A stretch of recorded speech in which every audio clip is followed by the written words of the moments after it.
Doctor, ഞാൻ തുടക്കത്തിൽ തന്നെ സൂചിപ്പിച്ചു, നമുക്ക് ഏറെ ഞെട്ടലുണ്ടാക്കിയ ഒരു വിഷയം തന്നെയാണ് ഇന്നത്തെ ഏറ്റവും പ്രധാനപ്പെട്ട വാർത്തയായി കേരളം ചർച്ച ചെയ്തുകൊണ്ടിരിക്കുന്നത്, ഈ വെഞ്ഞാറമൂട് കൊലപാതകം. ഡോക്ടർ, ഈ വിഷയവുമായി ബന്ധപ്പെട്ട് തന്നെയാണല്ലോ നമ്മുടെ ഇന്നത്തെ ചർച്ചയും. ഡോക്ടർ, ഇത്തരത്തിലൊരു കൊലപാതകങ്ങളിലേക്ക് എത്തുമ്പോൾ, അല്ലെങ്കിൽ ഇന്നത്തെ വിഷയത്തിൽ തന്നെ പ്രതിയുടെ മൊഴി അനുസരിച്ച് ലഹരി ഉപയോഗിച്ചിട്ടില്ല എന്നാണ് പ്രതി പറയുന്നത്. ഇത്തരത്തിലോട്ട് എത്തുന്നത്, ഇങ്ങനെയുള്ള മനസ്സുകളിലേക്ക്, ഇത്തരത്തിൽ കൊലപാതകങ്ങളിലേക്ക് എത്തിക്കുന്നത് ലഹരി തന്നെയായിരിക്കുമോ ഡോക്ടർ? അല്ലെങ്കിൽ എന്ത് തരം മാനസിക വൈകല്യങ്ങളായിരിക്കാം ഇത്തരത്തിൽ കൊലപാതകങ്ങളിലോട്ട് വ്യക്തികൾ എത്തിക്കുന്നത്? ഒരു കുറ്റകൃത്യവുമായി ബന്ധപ്പെട്ട് ഒരു കുറ്റാരോപിതൻ താൻ ലഹരി ഉപയോഗിച്ചില്ല എന്ന് പറഞ്ഞാൽ അത് മാത്രം നമ്മൾ മുഖവിലേക്ക് എടുക്കേണ്ട ഒരു ആവശ്യമില്ല. തീർച്ചയായിട്ടും അത് ശാസ്ത്രീയമായ പരിശോധന നടത്തേണ്ടതാണ്. പരിശോധനയ്ക്ക് ശേഷം മാത്രമേ അത് നമുക്ക് തീരുമാനിക്കാൻ സാധിക്കുകയുള്ളൂ. തീർച്ചയായും. ഈ കുറ്റകൃത്യങ്ങളിലേക്ക് പോകുമ്പോൾ നമുക്കറിയാവുന്നതുപോലെ സമൂഹത്തിൽ ഇത്തരത്തിലുള്ള കുറ്റവാളികൾ അത് പുരാതന കാലം മുതൽക്ക് തന്നെ, ചരിത്രാതീത കാലം മുതൽക്ക് തന്നെ ഉള്ളതാണ്. അപ്പോൾ ഇവരുടെ ഒരു മനോനില പരിശോധിച്ച് കഴിഞ്ഞാൽ നമുക്കറിയാവുന്നത് എന്തുകൊണ്ട് അവരിത് ചെയ്യുന്നു ആ ഒരു വിഷയം നമ്മൾ നോക്കുകയാണെങ്കിൽ ഇത് ബഹുമുഖമാണ്. നമ്മൾ പൊതുവേ നമ്മൾ പറയുന്ന ഒരു രീതി എന്ന് വെച്ചാൽ, ഇപ്പോൾ കടമുണ്ടായിരുന്നത് കൊണ്ട്, അല്ലെങ്കിൽ ലഹരിയുടെ ഉപയോഗം കൊണ്ട്, അല്ലെങ്കിൽ മറ്റെന്തെങ്കിലും പ്രണയ നൈരാശ്യം കൊണ്ട്, അതുകൊണ്ട് കൊല ചെയ്യുന്നു എന്നുള്ളതാണ്. പക്ഷേ അതങ്ങനെയല്ല. ഇത് ബഹുമുഖമാണ് കാരണങ്ങൾ. ഇത്തരം പല ഘടകങ്ങളും ഒരുമിച്ച് ഉണ്ടാകുമ്പോഴാണ് ഇത്തരത്തിലുള്ളൊരു കുറ്റകൃത്യം ഉണ്ടാകുന്നത്. ഇപ്പോൾ നമുക്കറിയാവുന്നതുപോലെ നമുക്കിപ്പോൾ ഒരാൾക്ക് ഹൃദ്രോഗം ഉണ്ടായി എന്ന് വിചാരിക്കുക. ഹൃദ്രോഗം ഉണ്ടാകുന്നതിന് പല കാരണങ്ങളാണ്. ചിലപ്പോൾ പ്രമേഹം കണ്ടുപിടിക്കാത്തതോ നിയന്ത്രണ വിധേയമാക്കാത്തതോ ആയ പ്രമേഹം, കണ്ടുപിടിക്കാത്തതോ നിയന്ത്രണ വിധേയമാക്കാത്ത രക്തസമ്മർദ്ദം, മറ്റ് സ്ട്രെസ്സ് ഒരു പ്രധാന ഘടകമാണ്, കൊളസ്ട്രോൾ ഒരു പ്രധാന ഘടകമാണ്, ഉയർന്ന കൊളസ്ട്രോൾ നില പ്രധാന ഘടകമാണെന്നുള്ളതുപോലെ തന്നെയാണ് കുറ്റകൃത്യങ്ങളുടെ പുറകിലും പല ഘടകങ്ങളുണ്ട്. അതിൽ ഒരു ഘടകം തീർച്ചയായിട്ടും ഈ ലഹരിയാണ്.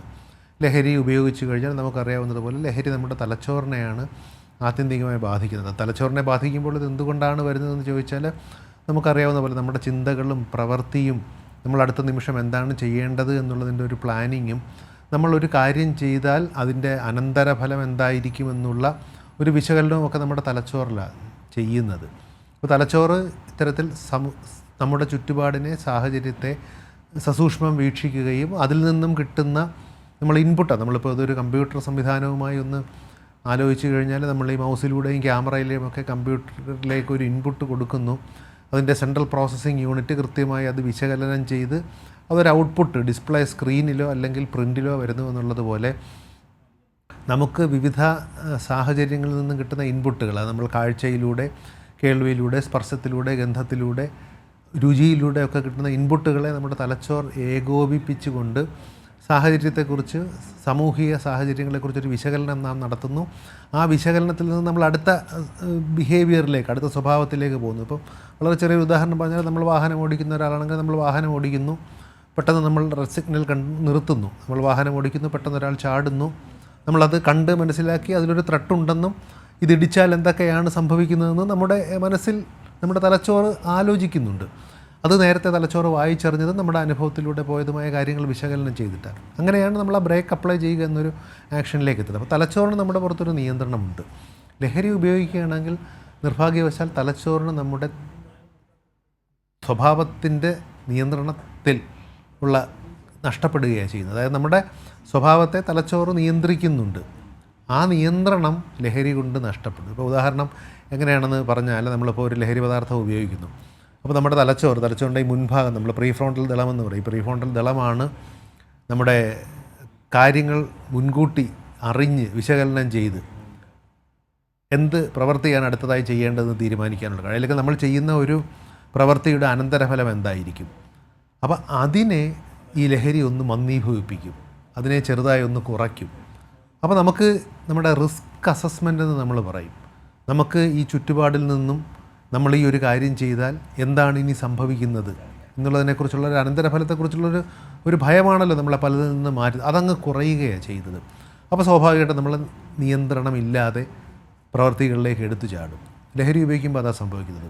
പിന്നെ അതോടൊപ്പം തന്നെ നമുക്ക് ലഹരി ശരീരത്തിൽ ഉണ്ടാക്കുന്ന ചില മാറ്റങ്ങൾ കൊണ്ട് തന്നെ ചിലപ്പോൾ നമ്മൾ മറ്റുള്ളവർ കാണാത്ത കാഴ്ചകൾ കാണുകയും മറ്റുള്ളവർ കേൾക്കാത്ത ശബ്ദങ്ങൾ കേൾക്കുകയും, ഇപ്പോൾ പലരും ഇദ്ദേഹത്തെ ആക്രമിക്കാൻ വരുന്നതായിട്ടോ കൊല്ലാൻ വരുന്നതായിട്ടോ ഒക്കെ തോന്നുകയും അതിൻ്റെ അനന്തരഫലമായിട്ടുമൊക്കെ ആൾക്കാർ കുറ്റകൃത്യങ്ങളിൽ ഏർപ്പെടാറുണ്ട്. അതോടൊപ്പം തന്നെ ഒരു വ്യക്തി ജനിച്ചു വളരുന്ന സാമൂഹിക സാഹചര്യങ്ങളുമൊക്കെ തന്നെ ഇതിലൊരു പ്രധാന പങ്ക് വഹിക്കും.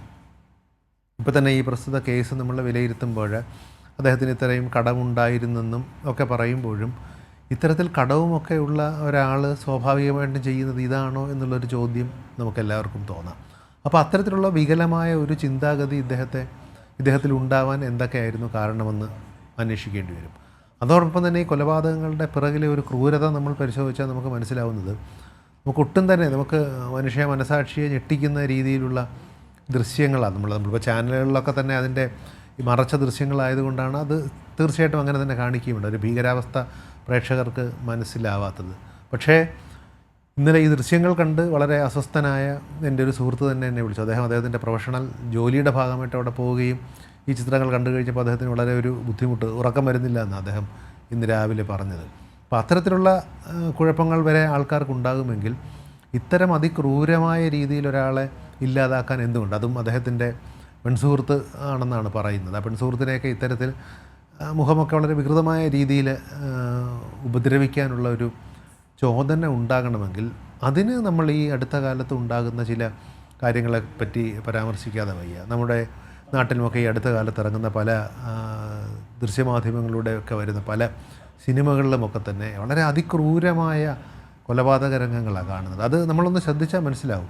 ഇതിൽ പല കൊലപാതകങ്ങളും നമ്മൾ കാണുമ്പോൾ, അത് കണ്ട ഒരാൾ എന്നോട് സൂചിപ്പിച്ചതാണ്, ഈ കൊലപാതകങ്ങളൊക്കെ വളരെ അടുത്ത് നിന്ന് നമ്മൾ ഒരു ക്യാമറയൊക്കെ ദൂരെ വെച്ചുകൊണ്ടൊരു സീൻ ചിത്രീകരിക്കുന്നതും ക്യാമറ വളരെ അടുത്ത് നിന്നൊരു സീൻ ചിത്രീകരിക്കുന്ന തമ്മിലൊരു വ്യത്യാസം. നമ്മൾ അടുത്ത് നിന്ന് ചിത്രീകരിക്കുകയാണെങ്കിൽ ഈ കുത്തുന്നതൊക്കെ വളരെ ഒരു റിയലിസ്റ്റിക് ആയിട്ടൊക്കെ നമുക്ക് തോന്നും.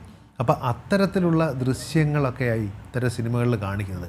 അതിൻ്റെ ഒരു പ്രധാന കാര്യമെന്ന് വെച്ചാൽ ഇപ്പോഴത്തെ നമ്മൾ ഈ 96-ന് ശേഷം ജെൻ സി എന്നൊക്കെ പറയുന്ന ഒരു തലമുറ അധികവും ഈ വീഡിയോ ഗെയിമുകളിലൊക്കെ കണ്ട് വളർന്നവരാണ്. ഈ വീഡിയോ ഗെയിമുകളിലൊക്കെയുള്ള കൊലപാതകങ്ങളും മറ്റുമൊക്കെ എങ്ങനെയാണെന്ന് നിങ്ങളൊന്ന് പരിശോധിച്ചാൽ മനസ്സിലാവും. ഏറ്റവും ക്രൂരമായ രീതിയിൽ അതിലുള്ള കൊലപാതകങ്ങൾ കാണിക്കുന്നത്. ഇപ്പോൾ അടുത്ത കാലത്ത് ഇറങ്ങിയ ഒരു സിനിമയിൽ ഉൾപ്പെടെ ഒരു കുഞ്ഞിനെയൊക്കെ ഗ്യാസ് കുറ്റി കൊണ്ടിടിച്ച് കൊല്ലുന്നതായും ഗർഭിണിയായ ഒരു യുവതിയുടെ വായിലേക്ക് കുത്തി ഇറക്കുന്നതും പിന്നെ ഭ്രൂണത്തെ വയറ് കീറി എടുക്കുന്നതും.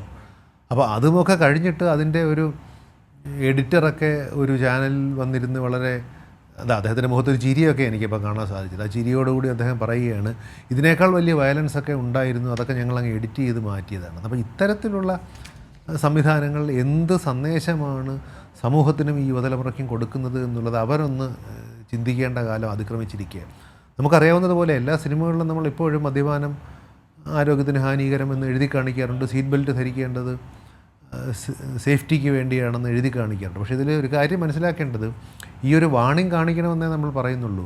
2.5 മണിക്കൂർ ദൈർഘ്യമുള്ള ഒരു സിനിമയിൽ നിങ്ങളതിൽ 2.25 മണിക്കൂറും തുടർച്ചയായി മദ്യപാന രംഗങ്ങൾ കാണിക്കുകയും അവിടെയൊക്കെ ഇത് എഴുതി വയ്ക്കുകയും ചെയ്താൽ പിന്നെ മദ്യം ഉപയോഗിച്ചതിന് ശേഷം ആൾക്കാർക്കൊരു സന്തോഷവും ഉന്മേഷവും ഉത്സാഹവും ഒക്കെ ഉണ്ടാകുന്നതായും സന്തോഷകരമായ പ്രവർത്തികൾ അവർ ചെയ്യുന്നതായും കാണിച്ചു കഴിഞ്ഞാൽ ഇത് കാണുന്നവർക്ക് എന്ത് സന്ദേശമാണ് ലഭിക്കുക എന്നുള്ളത് നമ്മൾ ആലോചിക്കണം. എന്ന് പറയുന്നത് പോലെ തന്നെയാണ് ഇത്തരത്തിലുള്ള അതിക്രൂരവും പൈശാചികവുമായ ഈ വയലൻസ് നമ്മൾ കാണിക്കുന്നത്. അപ്പോൾ ഇതിൻ്റെ ഒരു കുഴപ്പം എന്താണെന്ന് വെച്ചാൽ, നമുക്കറിയാവുന്നതുപോലെ നമുക്കെല്ലാവർക്കും ഇപ്പം ഒരു പോസ്റ്റ്മോർട്ടം നടത്തുന്ന മോർച്ചറിയുടെ ഉള്ളിൽ ചെന്ന് നിൽക്കാൻ സാധിക്കില്ലല്ലോ.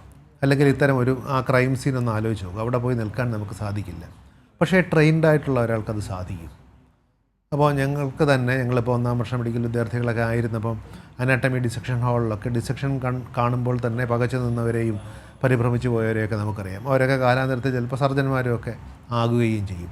അവർക്ക് ആ പരിശീലനം കൊണ്ടത് സാധിക്കും. പിന്നെ റിപ്പീറ്റഡായി നമ്മൾ വീണ്ടും ഇത്തരത്തിലുള്ള കാര്യങ്ങൾ കണ്ടു കഴിയുമ്പോൾ നമുക്ക് അതിനോടുള്ളൊരു സെൻസിറ്റിവിറ്റി കുറയുന്നതായി നാം ശ്രദ്ധിക്കേണ്ടതുണ്ട്.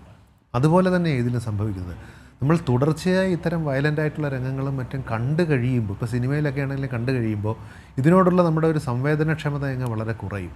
അപ്പോൾ ഇത്തരത്തിലുള്ള രംഗങ്ങൾ കണ്ടാലൊന്നും നിങ്ങൾക്കൊന്നും തോന്നില്ല.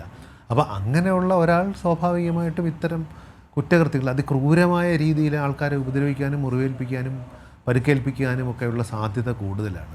അപ്പോൾ അക്കാര്യത്തിൽ നമ്മുടെ ഒരു സോഷ്യൽ ഓഡിറ്റ് തന്നെ ഉണ്ടാവേണ്ടതുണ്ട്. ഇത്തരം രംഗങ്ങൾക്കെതിരായിട്ടൊക്കെ എന്ത് ചെയ്യാൻ സാധിക്കുമെന്നുള്ളത് പരിശോധിക്കേണ്ടതുണ്ട്. ഇപ്പോൾ സെൻസർ ബോർഡിൻ്റെ ഒരു സർട്ടിഫിക്കറ്റ് ഉണ്ട് എന്ന് വെച്ച്, ഒരു സർട്ടിഫിക്കറ്റ് കിട്ടിയാൽ എന്ത് സിനിമയും കാണിക്കാമെങ്കിൽ എന്തു കാര്യത്തിനും സെൻസർ ബോർഡ് കണ്ടിട്ട്, ഇപ്പോൾ സെൻസർ ബോർഡിനൊരു സർട്ടിഫിക്കറ്റ്, ഈ സർട്ടിഫിക്കറ്റേ ഇതിന് കിട്ടുന്നുള്ളൂ, അതിനുശേഷം നിങ്ങൾക്ക് എന്തും കാണിക്കാം എന്നാണോ നമ്മൾ മനസ്സിലാക്കേണ്ടത്?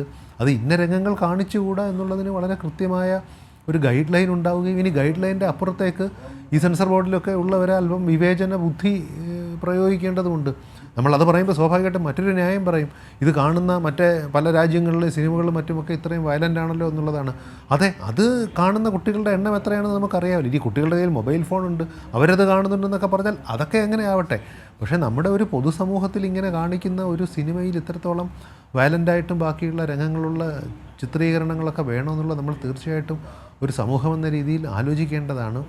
പിന്നെ ഇത്തരം ഒരു സംഭവങ്ങൾ ഉണ്ടാകുമ്പോൾ, ഇപ്പോൾ കടമൊക്കെ ഉണ്ടെങ്കിൽ തന്നെയും അതിൽ നിന്നും പുറത്തു വരാനുള്ള മാർഗം, ആരോഗ്യകരമായ മാർഗ്ഗങ്ങൾ എന്തൊക്കെയാണ് എന്നുള്ളത് യുവതലമുറയെ പഠിപ്പിക്കുന്നുണ്ടോ നമ്മളെന്നത് ആലോചിക്കേണ്ടതുണ്ട്. അതോടൊപ്പം തന്നെ ഈ വ്യക്തിക്ക് ഈ ഒരു പ്രായത്തിൽ ഇത്രയധികം കടം വരാനുള്ള കാരണം എന്താണ്, അതിലേക്ക് നയിച്ച ഘടകങ്ങൾ എന്താണ്, അതൊക്കെ പരിശോധിക്കുമ്പോഴേ ഈ കുറ്റകൃത്യത്തിൻ്റെ കാര്യത്തിൽ നമുക്കൊരു നിഗമനങ്ങളിലേക്ക് എത്താൻ സാധിക്കും.